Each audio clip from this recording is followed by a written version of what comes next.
had you all alone, just the two of us. I would hold you close to me.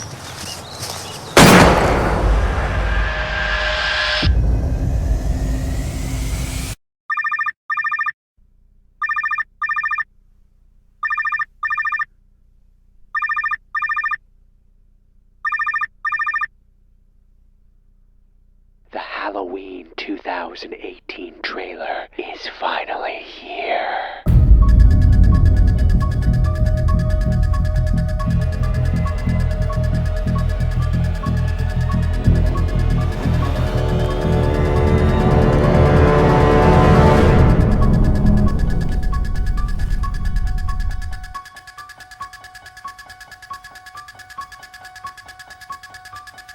Hey folks, how you doing? Dave McRae here. Let's do this!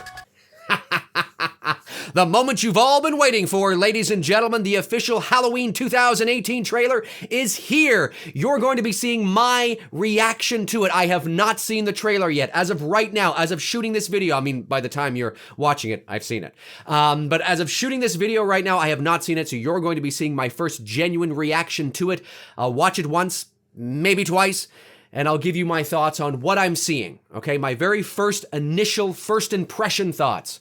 Let's get to it. All right, here we go. Let me just move this over here. All right, Michael Myers. Let's do this. Testing 1, 2, 3. We're on. We're here to investigate a patient that killed 3 innocent teenagers on a Halloween in 1978. He was shot by his own psychiatrist and taken into custody that night, and has spent the last 40 years in captivity. Hello, Michael. I have something you might like to see.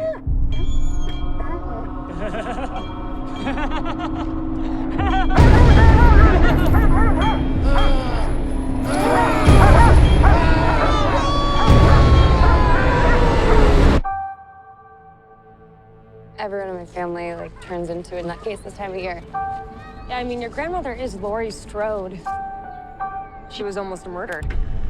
Wasn't it her brother who murdered all those babysitters? No, it was not her brother. That's something that people made up. Do you know that I pray every night that he would escape? What the hell did you do that for? So I can kill him.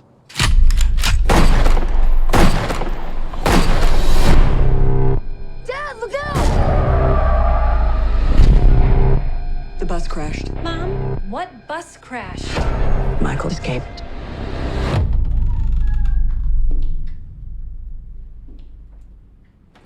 Excuse me, somebody's in here. Hello?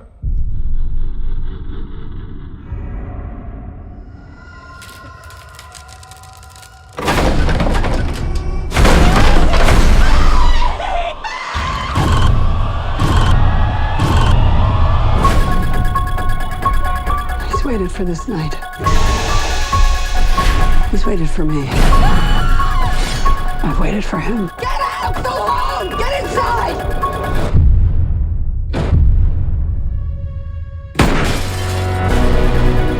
You don't believe in the boogeyman? He's here! Michael! You should. Can you close the closet door?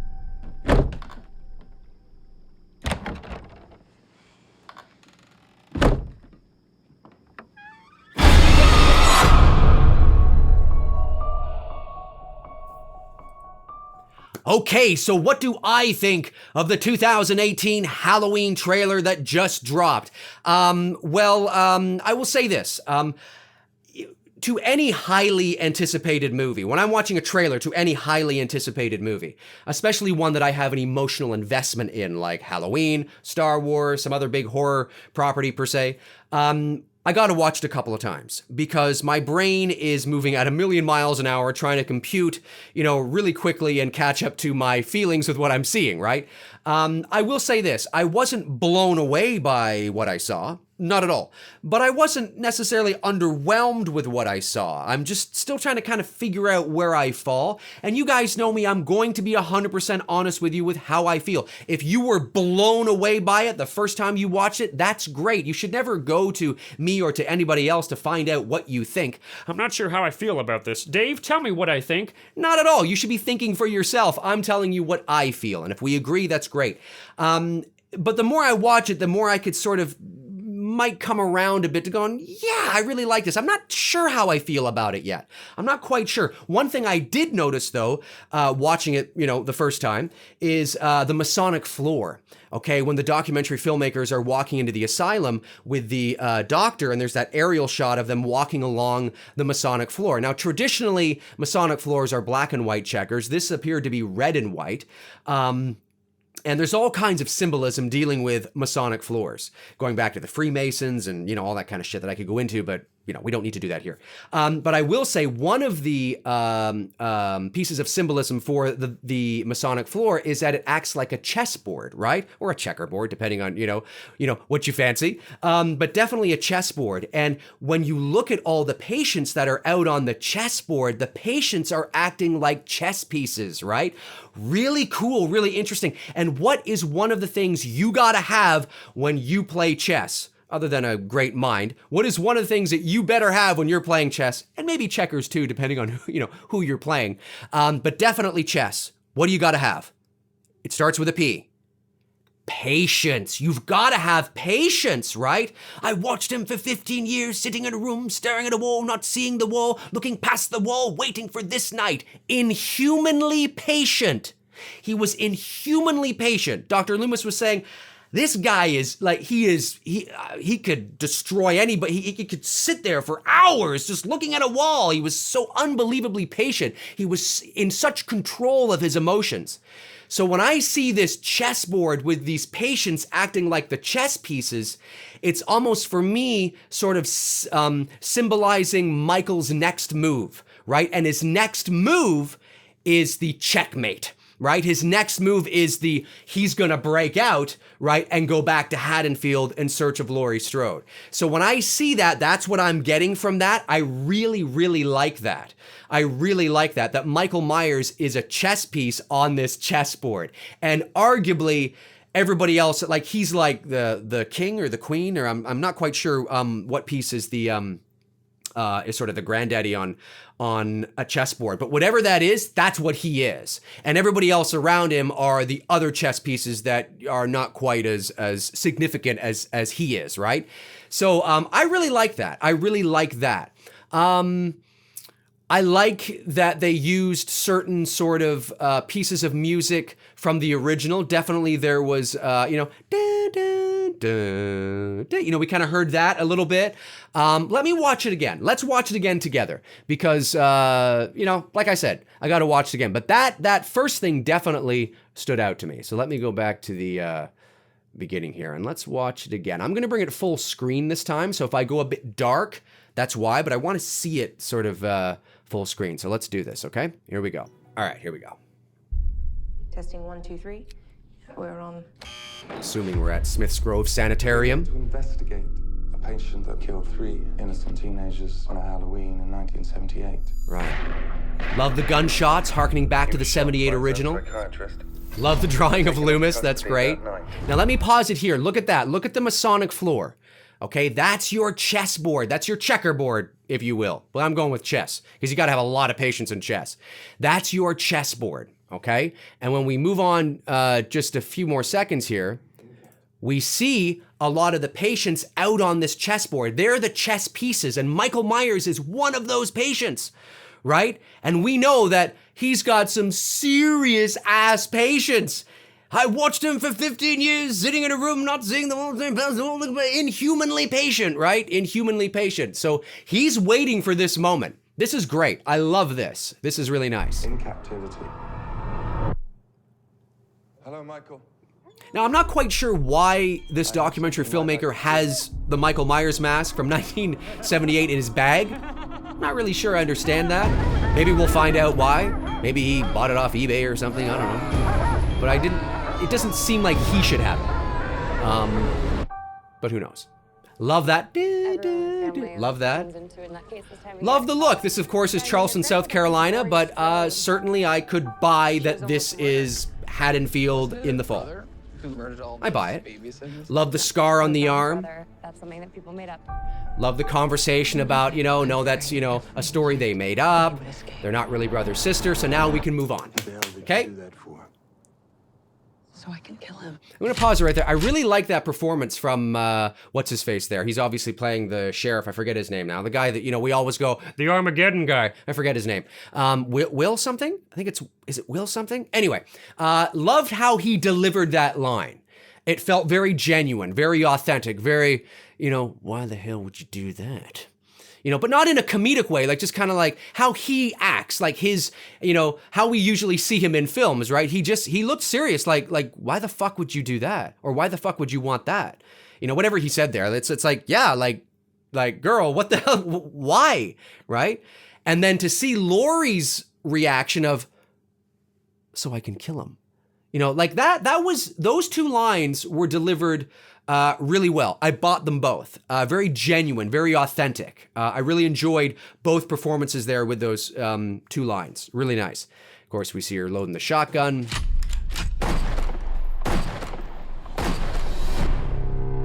Dad, look out! Michael escaped. Here's the scene, the famous scene everybody was talking about with him walking into the stall. This is one of the documentary filmmakers. So obviously he kills the documentary filmmakers, and that's how he gets the mask back.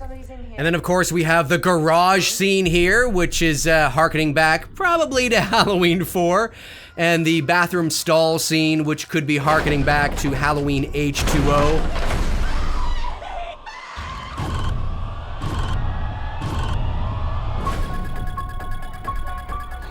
Bumps into the kids. Very reminiscent. I like the way he turned there. Let's go back. I'm gonna go back. I like the way he turned there. When he walked into the kids, that's very reminiscent of the original Halloween, right? When, is it Lonnie, after Tommy falls and breaks the pumpkin, he's like, yeah, fucker, whatever, right? He doesn't say that, but that's what he's thinking probably. And he runs away and he runs into Michael Myers. Well, this looks very similar. And then of course you have the ghetto blaster, okay, as we can see here on this one kid's shoulder, which is very reminiscent of Halloween 2. Why is this kid in 2018 have this little boombox on his shoulder? Name a child that's 8 or 9 years old that's walking around going, doesn't happen. That's a throwback to Halloween 2, yeah, for sure. Because I don't think his costume would require him to have a boombox on his shoulder. It's not like he's dressed as like some 80s rocker or something. Anyway, I like that. And then when we move along here, of course, he bumps into him. Michael Myers bumps into these kids, which is very reminiscent of Halloween 1978. And then of course the turn of the head. I think that's Nick. You know what? I'm just gonna say this. I think they're doing a nice balance, at least with some of these images here we're seeing between Nick and Jude. I just get this feeling that was Nick. But anyway, that aside, let's move on here. I like the turn. Very Michael Myers. Very like old school Michael Myers. I love that shit. He's waited for me. You know what I would have said? She said, he's waited for me. I would have, if I was writing the script, David Gordon Green, Danny McBride, if you're watching, maybe you could still change this. I would have said, it's waiting for me. It's waiting for me, right? Like what Dr. Loomis said at the beginning of the 1978 original, right? Don't you think we could refer to it as him? If you say so. Dr. Loomis knew that he was like, this is it. Wants to refer to as it, right? I would have had her say that. That would have been cool. But anyway, so we see, I assume this is Michael Myers walking through a yard, flipping the knife around. Get inside! This is a nice moment, seeing him through the window. I like that. Jamie Lee Curtis. That walk, yeah. You know what? You should. Guys, just forgive me, okay? And if James Jude Courtney is watching and this is you, dude, comment in the section and let me know. But I'm gonna tell you right now, there's just something about that walk. There's something about that walk in silhouette. Let me just go up here. I fucking lost it. Sorry, guys. Let me just go up here. I went too far back. There's something about this walk. Let me just play it from here. You should. Oh, wait. No, I gotta go back. Look at that walk. There's something about that walk in silhouette. I think that's Nick. It's just it's his walk. It's the same walk from the end of the original film. That looks like his walk. Now, if it's James Jude Courtney, dude, comment below and let me know. Somebody. I think that's Nick. I'm not, dude, I have studied that movie for so long that if somebody was to say, yeah, that's Nick, I'd be like, yeah, exactly. I think that's Nick Castle. Now, we all know that James Jude Courtney is Michael Myers in this movie for 95% of the movie. But that doesn't mean that they haven't taken some moments here with Nick Castle and put it into the trailer. And I just get a feeling that what we saw. Now, when the shape bumps into the two kids, I think that's James Jude Courtney. When it immediately cuts and we see him turn his head, that might be Nick, but that guy walking there in silhouette, no, I think that's Nick Castle. That looks like the same sort of stature and motion as we saw at the end of the 1978 original. Anyway, let's go on here. It's a doorway shot. I wasn't crazy on Michael. I guess they didn't want to have Michael, because that would be too Halloween H2O. I don't know, when I hear it, Michael, it sounds a little cheesy to me. A little cheesy. Maybe, again, I gotta see what transpires before it and what transpires after it. Overall, I like the trailer. I do. I wasn't blown away by the trailer, but I like it. I like it. It did what it needed to do. It serves its purpose. This is a very simplistic film.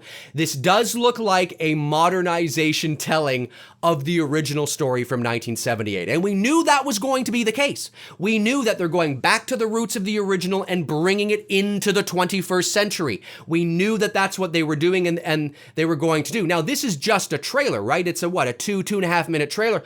There's so many moments and things that we haven't seen. So if you're somebody that doesn't like the trailer, that is disappointed with the trailer, that you didn't see what you wanted to see in terms of moments, okay?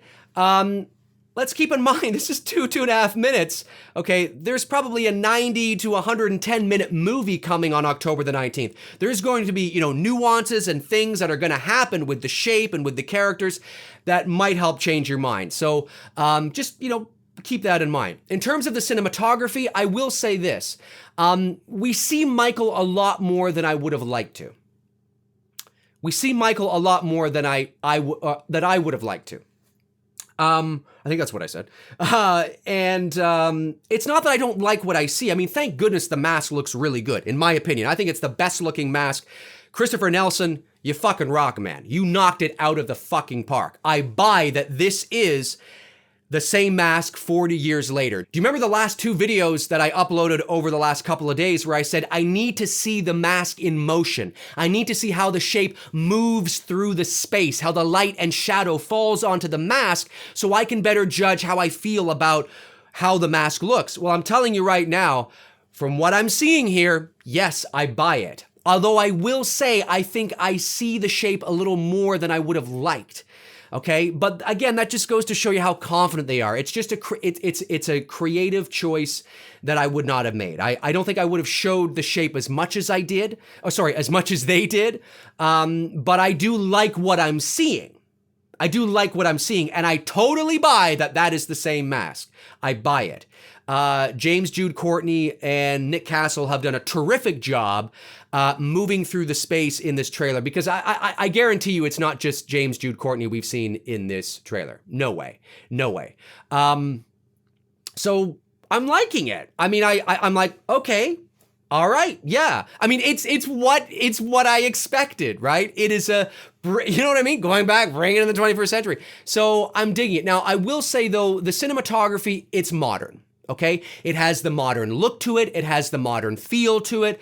I didn't see a lot of use in terms of blue light, but then again, we're watching a 2.5 minute trailer. Who knows what the rest of the movie will entail and encompass. But certainly, I didn't get a Dean Cundy vibe from the movie, but you have to remember that these filmmakers want to put their own stamp on it as well, and so they should. They have to bring the essence of the character, the essence of the flavor of Halloween to this movie. They want to go back to the roots, but they still have to make it their own. They have to put their own stamp on it, right? The same thing that Alden Ehrenreich did with Solo, or whoever, the same thing that Donald Glover did as Lando, and whoever's going to be the next Indiana Jones, right? And whoever's going to be James Bond, and they have to bring the flavor and the essence of the character there, but they have to put their own stamp on it. And certainly David Gordon Green and Danny McBride, and his name always escapes me, the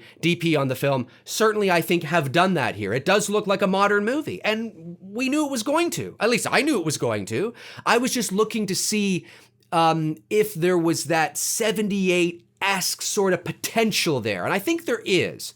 I think there's potential for it, but certainly when I look at this movie, I don't see Dean Cundy. No, I don't. There's moments that I think are really nice, like the shadow, the silhouette of him walking, or, there's certain nice moments. Yes, absolutely. But it's a modern telling of the story, and that's what you have to expect. So anyways, I'm going to watch this trailer about 400 more times over the next several hours. But like I mentioned at the top of the video, I think I mentioned this, I actually have to go soon because I have an animation voiceover session downtown Toronto for Fireman Sam.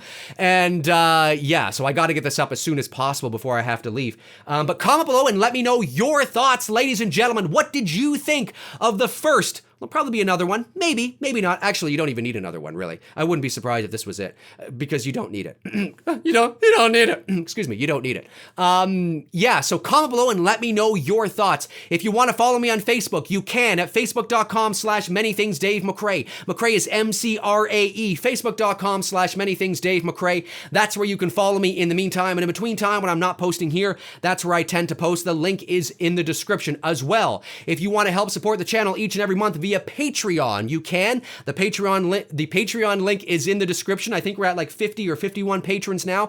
If we can get to 100 patrons, all your names will be entered into a random draw to win a 12.5-inch Lamson replica Michael Myers knife, the same one I used in my fan film from February, little short one there. It's on my channel called The Shape Attacks. And it doesn't matter which level you choose, just as long as we can get to 100 patrons. Although, tomorrow, Saturday, June the 9th, 2018 at 1 p.m. Eastern Standard Time. That's what I meant, 1 p.m. That's where I was getting the first from.